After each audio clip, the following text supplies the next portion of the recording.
Hello students, आपका हमारे YouTube channel पर स्वागत है। तो आज इस वीडियो में हम बीए प्रोग्राम 6th सेमेस्टर का आपका जो सब्जेक्ट है डीएससी का gender in international relation theory concept and practices, इसकी यूनिट 1 इस वीडियो में हम करने वाले हैं। तो यूनिट 1 जो है ये आपके इंट्रोडक्टरी वीडियो होगी, जिसमें हम जानेंगे कि जेंडर क्या होता है, व्हाट इज़ जेंडर, मतलब लिंग का क्या अर्थ होता है, एंड इसकी क्या भूमिका होती है राजनीति में तथा अंतर्राष्ट्रीय राजनीति में। तो आइए स्टार्ट करते हैं। बिफोर स्टार्टिंग, अगर आपने अब तक हमारे चैनल को सब्सक्राइब नहीं किया है तो कर लीजिए, ताकि आने वाली हर वीडियो की अपडेट आपको टाइम से मिलती रहे। तो आइए स्टार्ट करते हैं। अगर हम बात करें जेंडर की, मतलब लिंग की, तो इसका अर्थ क्या होता है। तो लिंग एक सामाजिक तथा सांस्कृतिक अवधारणा है जो कि बताती है कि कोई व्यक्ति जो है वो क्या है, पुरुष है या महिला है। मतलब कि लिंग जो है वो व्यक्ति की समाज में एक पहचान करवाती है पुरुष या महिला के रूप में, तथा उस व्यक्ति की भूमिका, अपेक्षा तथा उसके व्यवहारों को परिभाषित कर रही है। जैसे जो समाज में पुरुष होते हैं उनकी भूमिका, उनकी अपेक्षाएं, उनके व्यवहार अलग होते हैं, महिलाओं की भूमिका अलग होती है। तो इस तरीके से लिंग जो है एक सामाजिक तथा सांस्कृतिक अवधारणा होती है जो कि क्या करती है, किसी व्यक्ति की पहचान करवाती है समाज में पुरुष या महिला के रूप में, एंड उसकी भूमिकाओं, अपेक्षाओं तथा व्यवहारों को स्पष्ट करती है, परिभाषित करती है। ठीक है। अगर हम इसके प्रकार देखें तो जैविक लिंग जो कि जन्म के समय निर्धारित हो जाता है, कुछ शारीरिक विशेषताएं जो कि पुरुष तथा महिला के रूप में व्यक्ति का वर्गीकरण करती है। ठीक है, जो कि जन्म के समय ही पता चल जाता है। कुछ ऐसी शारीरिक विशेषताएं जो कि बताती है कि कोई व्यक्ति पुरुष है या महिला। सामाजिक लिंग जिसको जेंडर कहा जाता है, ये समाज के द्वारा नियमित किया जाता है, जिसमें ये बताया जाता है कि पुरुषों की क्या भूमिका होगी, उनके क्या कार्य होंगे, उनसे क्या अपेक्षाएं रखी जाएगी, सेम महिलाओं से क्या कार्य करवाए जाएंगे, क्या उनकी भूमिका होगी तथा उनसे क्या अपेक्षाएं रखी जाएगी। तो ये जो समाज में निर्धारण किया जाता है समाज के द्वारा किसी भी व्यक्ति की भूमिकाओं का as a male and female, उसको लिंग यानी कि जेंडर कहते हैं। ठीक है। जैसे कि महिलाओं से भावनात्मक होने तथा पुरुषों से मजबूत होने की अपेक्षा की जाती है। तो इस तरीके से क्या होता है, समाज में जो लोगों के द्वारा अवधारणा रखी जाती है पुरुष तथा महिलाओं के लिए, जो कि बाय बर्थ नहीं होती, जो कि समाज के द्वारा क्रिएट की जाती है, उसको जेंडर कहा जाता है। ठीक है। जैसे पुरुष बाहर का काम करेंगे, महिलाएं घर का काम करेगी। ये जो चीज़ है ये जन्म से निर्धारित नहीं होती। ठीक है। बाय बर्थ ऐसा नहीं कहा गया है कि जो पुरुष है वो सिर्फ बाहर का काम कर सकते हैं, घर का काम नहीं कर सकते, या फिर जो महिलाएं हैं वो सिर्फ घर का काम कर सकती है, बाहर का काम नहीं कर सकती। तो ये बाय बर्थ निर्धारित नहीं होता, डिटरमाइन नहीं होता। ये जो अवधारणा है ये समाज के द्वारा दी जाती है, तो इसी को जेंडर कहा जाता है। ठीक है। Gender classification, gender work classification, कि जो पुरुष है एज अ मेल वो ये काम करेंगे, महिला एज अ फीमेल ये काम करेगी। ठीक है। इस प्रकार अगर हम लिंग का वर्गीकरण करें तो दो पार्ट्स में इसको बांटा गया है, जैविक लिंग तथा सामाजिक लिंग। जैविक लिंग जो है ये साइंटिफिक होता है, साइंटिफिक टर्म है ये, जो कि ऐसी विशेषताएं होती है जो कि बाय बर्थ व्यक्ति को मिलती है किसी पर्टिकुलर जेंडर से बिलोंग करने की वजह से। ठीक है। एंड सामाजिक लिंग वो विशेषताएं होती है जो कि समाज के द्वारा दी जाती हैं। अगर हम विशेषताओं की बात करें तो जो जेंडर है यह जन्म से तय नहीं होता, बल्कि समाज व संस्कृति के द्वारा निर्धारित किया जाता है। समय तथा स्थान के अनुसार इसकी परिभाषा बदल भी सकती है तथा इसमें सामाजिक भूमिकाएं, व्यवहार तथा पहचान शामिल होती है कि कोई व्यक्ति जो पुरुष है वो क्या काम करेगा, क्या उसकी सामाजिक भूमिका होगी, क्या उसका व्यवहार होगा, क्या उससे एक्सपेक्टेशन रखी जाएगी कि वो क्या काम करें। सेम एज महिलाएं जो वो क्या काम करें, उनकी क्या एक्सपेक्टेशन उनसे रखी जाए, उनका क्या व्यवहार होना चाहिए, क्या उनकी पहचान होनी चाहिए। तो ये सब जो कि समाज के द्वारा निर्धारित की जाती है बातें, वो जेंडर में शामिल होती है। ठीक है। एंड ये जन्म से तय नहीं होता, बल्कि समाज व संस्कृति के द्वारा निर्धारित किया जाता है। जैसे कुछ संस्कृति होती है जिनमें महिलाओं की पूजा की जाती है, उनको देवी स्वरूप माना जाता है। ठीक है। ऐसे ही कुछ अलग संस्कृति भी होती है जहाँ पर पुरुषों को ज़्यादा महत्व दिया जाता है। ठीक है। इसी तरीके से पितृसत्तात्मक समाज जो होता है उसमें जो पुरुष है उनको ज़्यादा प्रधान स्तर पर रखा जाता है, ठीक है, उनको ज़्यादा प्रधानता दी जाती है। तो इसी तरीके से क्या होता है, समाज व संस्कृति के द्वारा जो बातें निर्धारित की जाती हैं वो जेंडर में शामिल होती है, ठीक है, उन्हीं को जेंडर कहा जाता है या फिर सामाजिक लिंग, ठीक है। अगर हम बात करें लिंग समानता की, मतलब जेंडर इक्वालिटी, तो इसका मतलब होता है पुरुष व महिलाओं को समान अधिकार देना समाज में। ये मानना कि पुरुष तथा महिलाओं के पास समान अधिकार होने चाहिए, उनको समान अवसर मिलने चाहिए अपने विकास के लिए, अपनी स्थिति में सुधार लाने के लिए तथा अपने व्यक्तित्व को विकसित करने के लिए उनको समान अवसर मिलने चाहिए, उनके पास समान अधिकार होने चाहिए।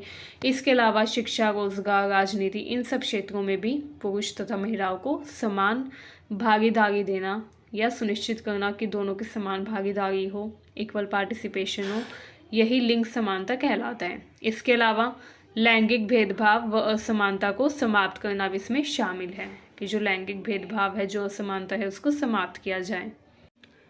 लैंगिक भेदभाव मतलब वो भेदभाव जो कि लिंग के आधार पर किया जाता है कि पुरुष या महिला होने के कारण किसी के साथ भेदभाव किया जाए तो उसको लैंगिक भेदभाव कहा जाता है।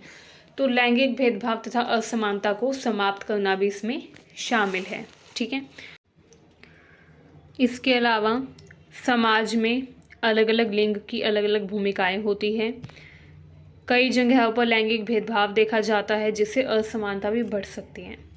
एंड जब लैंगिक भेदभाव बढ़ने लगा तो उसी टाइम पर नारीवाद का उदय हुआ, फेमिनिज्म, ठीक है, जिसने कहा कि जो महिलाएं हैं उनको भी पुरुषों के समान अधिकार मिलने चाहिए, ठीक है, उनके साथ कोई भी भेदभाव नहीं होना चाहिए। तो इसी कारण फेमिनिज्म, नारीवाद की शुरुआत हुई, ठीक है।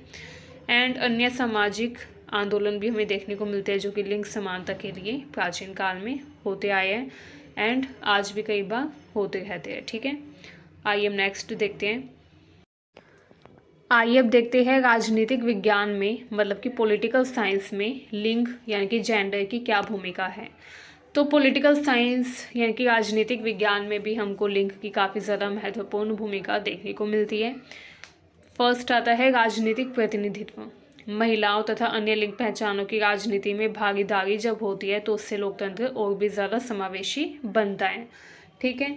जब राजनीति में हमको महिला, पुरुष तथा अन्य जो लैंगिक पहचान है उनसे जुड़े हुए लोगों की भागीदारी देखने को मिले तो लोकतंत्र जो है वो और भी ज़्यादा समावेशी रूप ले लेता है। समावेशी मतलब इंक्लूसिव, जिसमें सभी को इक्वल पार्टिसिपेशन मिले, समान भागीदारी मिले, ठीक है। तो राजनीतिक प्रतिनिधित्व की दृष्टि से लिंग की काफ़ी ज़्यादा महत्वपूर्ण भूमिका है राजनीतिक विज्ञान में, ठीक है। कई देशों में आरक्षण जैसी नीतियाँ होती है, विशेष नीतियाँ होती है ताकि महिलाओं की जो राजनीतिक भागीदारी है, पॉलिटिकल जो पार्टिसिपेशन है फीमेल्स का, महिलाओं का, वो बढ़ाया जा सके, ठीक है। तो महिलाओं की राजनीतिक भागीदारी बढ़ाने के लिए तथा अन्य लिंग से जुड़े हुए जो लोग हैं उनकी राजनीतिक भागीदारी बढ़ाने के लिए कई देशों में आरक्षण जैसी नीतियाँ भी अपनाई जाती हैं, ठीक है। ऐसा इसलिए किया जाता है क्योंकि राजनीति में राजनीतिक प्रतिनिधित्व बढ़ाने के लिए तथा महिलाओं को राजनीतिक अधिकार दिलाने के लिए ये बहुत ज़्यादा ज़रूरी है कि उनके लिए कुछ विशेष नीतियाँ बनाई जाएं, ठीक है। नेक्स्ट आता है नीति निर्माण, ठीक है। महिलाओं तथा लैंगिक अल्पसंख्यकों की भागीदारी से नीति निर्माण में अलग अलग दृष्टिकोण शामिल होते हैं, ठीक है। लिंग संवेदनशील नीतियाँ भी इसमें शामिल हैं, जैसे मातृत्व अवकाश, घरेलू हिंसा कानून, इन सब से समाज में संतुलन आता है, ठीक है। एंड इसीलिए ये ज़रूरी है कि महिलाओं तथा लैंगिक अल्पसंख्यकों की भागीदारी हो नीति निर्माण में। एंड उनकी भागीदारी नीति निर्माण में कब होगी? जब राजनीति में उनकी भागीदारी होगी। एंड अगर उनकी राजनीति में भागीदारी नहीं है तो वो नीति निर्माण में भी अपनी भागीदारी सुनिश्चित नहीं कर पाएगी। एंड जब नीति निर्माण की प्रक्रिया में महिलाओं की भागीदारी नहीं होगी तो महिलाओं के लिए या फिर लिंग संवेदनशील जो नीतियाँ हैं जो कि महिलाओं के लिए होनी चाहिए वो नीतियाँ कोई नहीं बनाएगा। तो इसीलिए महिलाओं की भागीदारी होनी चाहिए राजनीति में, ताकि जो लिंग संवेदनशील नीतियाँ हैं जैसे मातृत्व अवकाश, घरेलू हिंसा, इन सब से संबंधित जो नीतियां हैं, कानून है, वो समाज में निर्मित हो सके। ठीक है, इसके अलावा लैंगिक समानता तथा लोकतंत्र आपस में भी कनेक्टेड है। अगर हम चाहते हैं कि हमारी कंट्री में सशक्त लोकतंत्र हो, ठीक है, लोकतंत्र मजबूत हो, तो इसके लिए लैंगिक समानता होनी चाहिए। लैंगिक समानता से नागरिक अधिकार, सामाजिक न्याय तथा मानवाधिकारों को बढ़ावा मिलेगा। एंड जब इनको बढ़ावा मिलेगा तो क्या होगा, समाज का विकास होगा, लोकतंत्र विकसित होगा। नेक्स्ट आता है राजनीतिक विचारधाराएं। ऐसी राजनीतिक विचारधाराएं जो कि लिंग से जुड़ी हुई है, लैंगिक समानता से जुड़ी हुई है। तो नारीवाद इसमें शामिल है, जो कि लैंगिक समानता की मांग करता है, जो कि लिंग समानता को बढ़ावा देता है। इसके अलावा परंपरागत राजनीतिक ढांचे में हम देखते हैं कि शुरुआत से ही पुरुषों का वर्चस्व रहा है, एंड इस वर्चस्व को कायम रखने के साथ साथ महिलाओं को भी राजनीति में हिस्सा दिलाने के लिए लगातार संघर्ष होते रहे हैं। ठीक है, क्योंकि परंपरागत राजनीतिक ढांचा जो था वो पूरी तरीके से पुरुष प्रधान था, उसमें पुरुषों का वर्चस्व था, एंड उसको बदलने के लिए ही लगातार लैंगिक आंदोलन होते गए हैं, ताकि महिलाओं को भी राजनीति में स्थान मिले, महिलाओं को भी समान अधिकार मिले, इक्वल राइट्स मिले। ठीक है, इसके अलावा चुनाव में भी महिलाओं व लैंगिक अल्पसंख्यकों के मतदान करने की प्रवृत्ति प्राचीन काल में नहीं थी। ठीक है, पास्ट टाइम में, प्राचीन काल में महिलाओं के पास वोटिंग राइट्स भी नहीं थे। ठीक है, महिलाओं ने लगातार काफ़ी संघर्ष किया मतदान के अधिकार के लिए, एंड फिर उनको मतदान करने का अधिकार मिला था। एंड यहाँ पर जो लैंगिक अल्पसंख्यक कहा गया है, ये उनको कहा गया है जो कि ट्रांसजेंडर से बिलोंग करते हैं। ठीक है, तो लैंगिक अल्पसंख्यक आप ट्रांसजेंडर को समझना। ठीक है, तो इसी तरीके से चुनाव में भी महिलाओं तथा लैंगिक अल्पसंख्यकों के मतदान करने के लिए लगातार संघर्ष होते गए हैं, एंड फाइनली उनके जो राजनीतिक अधिकार थे वो उनको मिले आज़ादी के बाद। एंड वर्तमान समय में हम देखते हैं कि महिलाएं जो है वो भी मतदान कर पाती हैं। इसके अलावा ताकि महिलाएं राजनीति में भागीदारी ले सके, चुनाव लड़ सके, तथा अन्य जो लैंगिक अल्पसंख्यक है ताकि वो चुनाव लड़ सके, इसके लिए आरक्षण की भी नीति है। ठीक है, इसके अलावा महिलाओं के लिए कई देश में कोटा प्रणाली भी लागू की गई है। कोटा प्रणाली आरक्षण प्रणाली ही है एक तरीके से, रिजर्वेशन पॉलिसी की कुछ सीट्स होती है जो कि महिलाओं के लिए आरक्षित करी जाती है, ताकि उन सीट से महिलाएं ही चुनाव लड़े, या फिर जो लैंगिक अल्पसंख्यक होते हैं उनके लिए कुछ सीट्स फिक्स कर दी जाती है, ताकि उन सीटों से सिर्फ वही लोग, वही लैंगिक अल्पसंख्यक लोग चुनाव लड़े। ठीक है, राजनीति में महिलाओं तथा अन्य लिंग समूहों को कई चुनौतियों का सामना भी करना पड़ता है, जैसे वेतन असमानता। ठीक है, आमतौर पर पुरुषों को ज़्यादा वेतन दिया जाता है सेम काम के लिए। ठीक है, इसके अलावा सामाजिक पूर्वाग्रह तथा हिंसा। लैंगिक भेदभाव को कम करने के लिए सरकार तथा सामाजिक संगठन कई कानून व नीतियाँ भी बना रहे हैं, जो कि आज के समय में भी बनाई जा रही है। ठीक है, इसके अलावा अंतर्राष्ट्रीय परिप्रेक्ष्य से देखें तो इसमें भी लिंग का काफ़ी मुख्य रोल माना जाता है। ठीक है, राजनीति में संयुक्त राष्ट्र तथा अन्य वैश्विक संगठन जो है वो लिंग समानता को बढ़ावा देने का प्रयास कर रहे हैं, इसके लिए निरंतर कार्य कर रहे हैं। कई देशों में महिला सशक्तिकरण से जुड़े हुए कानून व समझौते भी लागू किए गए हैं। ठीक है, इसके अलावा अगर हम निष्कर्ष देखें तो राजनीतिक विज्ञान में लिंग की भूमिका काफ़ी महत्वपूर्ण है, क्योंकि ये नीति निर्माण, लोकतंत्र, सामाजिक न्याय तथा चुनावी प्रक्रिया को सीधे प्रभावित करता है।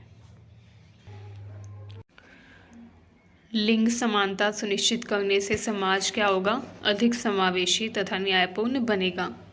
एंड अगर समाज न्यायपूर्ण होगा तो समाज का विकास होगा, डेवलपमेंट होगा, एंड वो जो समाज है वो आगे बढ़ेगा, निरंतर प्रगति करेगा।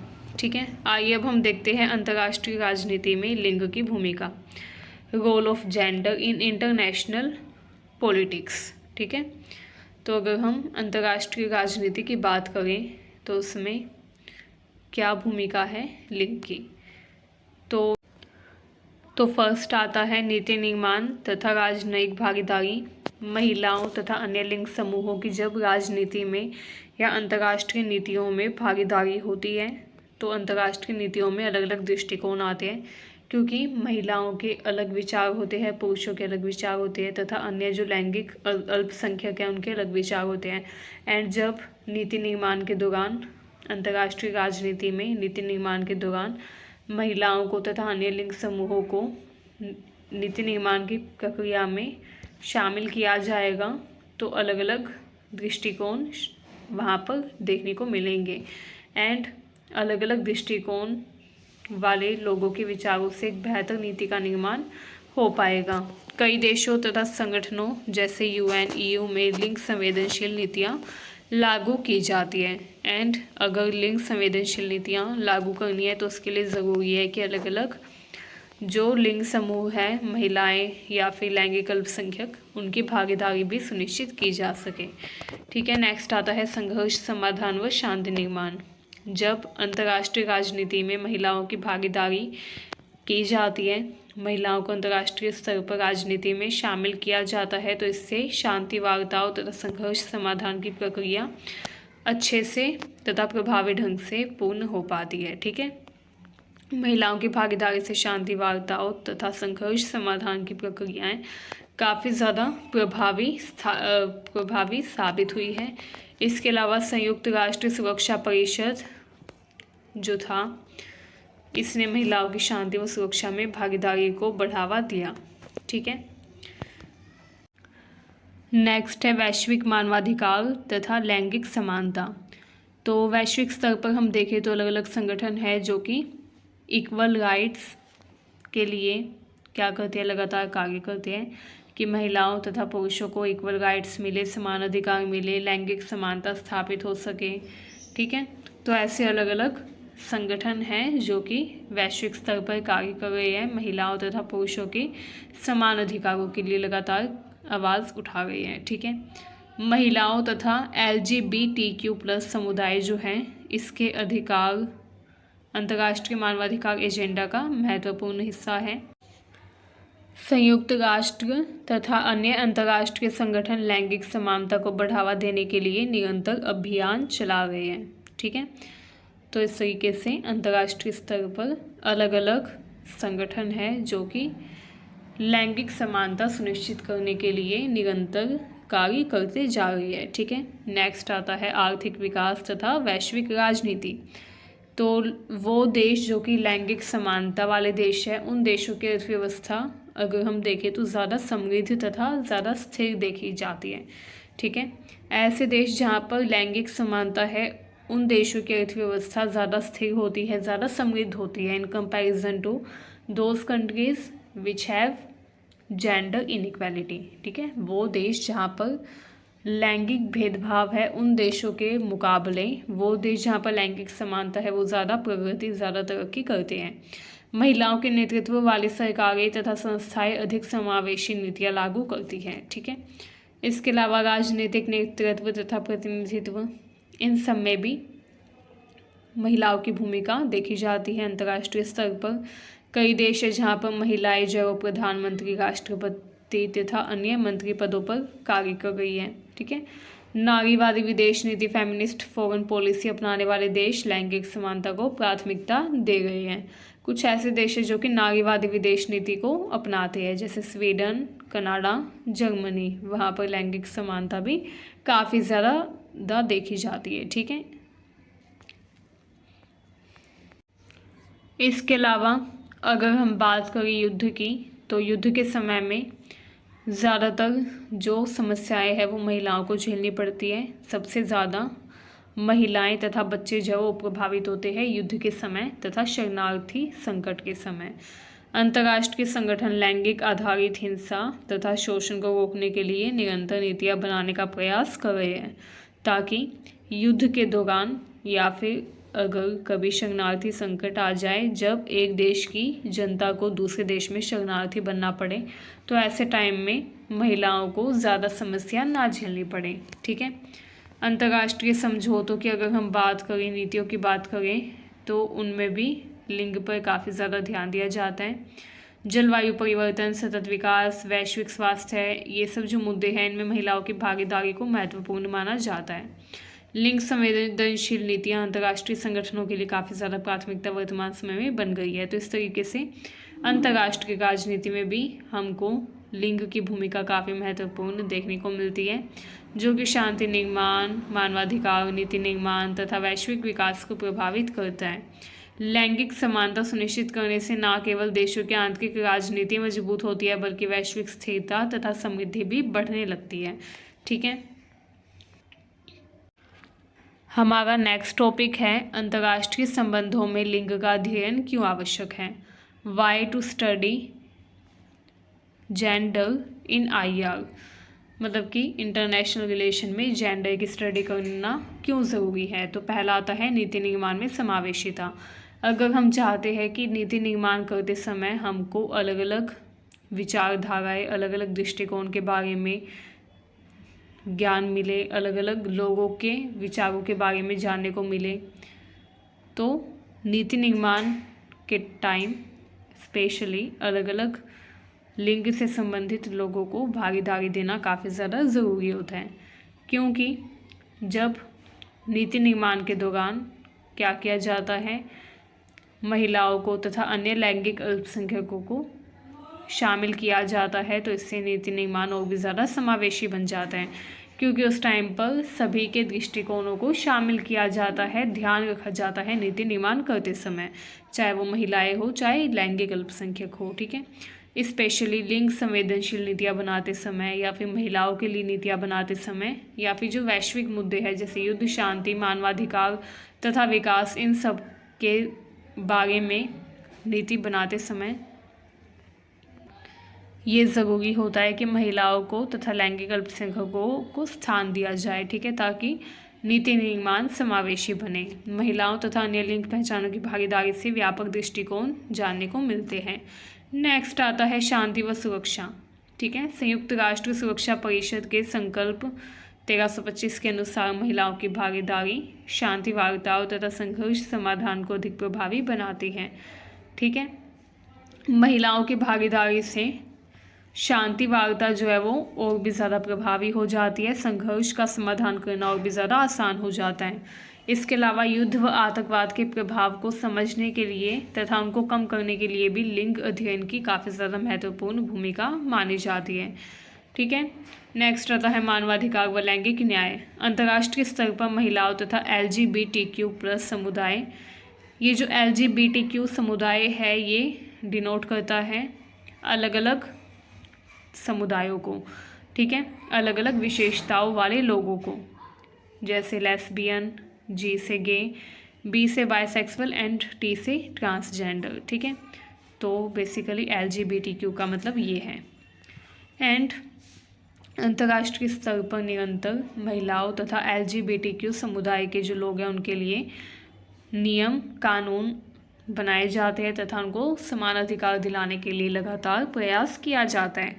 ठीक है, वैश्विक संगठन जैसे UN, WHO, एमनेस्टी इंटरनेशनल, इन सब के द्वारा लैंगिक भेदभाव को समाप्त करने की पहल लगातार की जा रही है।